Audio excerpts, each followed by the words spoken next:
Tu écoutes encore de la musique? Alors écoute cette histoire jusqu'à la fin, j'espère que tu arriveras à arrêter. Je suis un homme de 21 ans. Mon ami est mort il y a quelques mois lors d'un accident de voiture, Allah irahmou.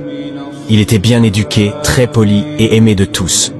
Tout le monde était surpris par sa mort mais ne pouvait que dire Alhamdulillah. Quelques semaines après l'incident, j'ai commencé à faire des cauchemars dans lesquels il était torturé.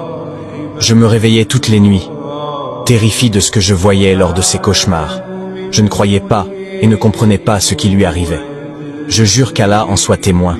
Personne n'avait jamais vu aucun mal émaner de lui.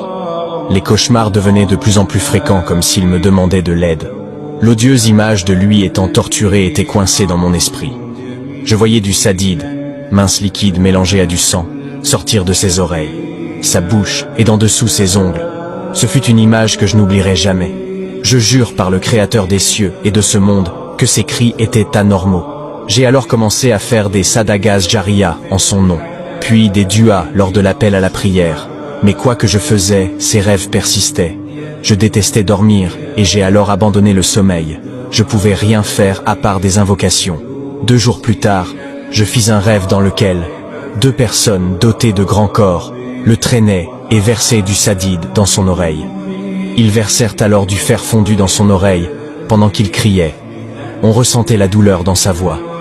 J'ai finalement pu lui parler durant un de mes rêves. Et il lui demanda « Pourquoi s'en prennent-ils à toi alors que tu respectais tes parents et accomplissais tes prières? Quel type de péché as-tu commis ?» Il me répondit alors « La musique, mon frère, la musique. Après ma mort et ma mise dans la tombe, par Allah, j'ai été torturé. Un trou de l'enfer, dû à la musique et au péché jarien, continue. Je n'ai eu aucun jour de repos, wallah, aucun jour à cause de la musique.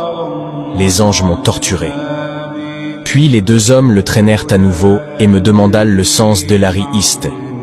Puis je me rappelai qu'il détenait un compte Instagram sur lequel il publiait du contenu accompagné de musique. Le grand nombre de likes et d'abonnés me brisa le cœur. Il ne savait pas qu'il était décédé. C'est ce qu'il disait en parlant de péché jariyin. Il prenait des péchés pour chaque personne qui écoutait de la musique sur son compte. Je ressentais comme si tout cela était de ma faute. Je n'avais pas connaissance de ce péché. Je continuais à chercher une solution. Je connaissais ni ses codes personnels, ni son email. Je continuais de chercher une solution et des moyens. Jusqu'à ce que, alhamdulillah, Allah me guida, et je trouva enfin un pirateur à qui j'ai expliqué la situation. Il effaça alors tout et supprima son compte. Finalement, après une longue période, 15, je me suis senti apaisé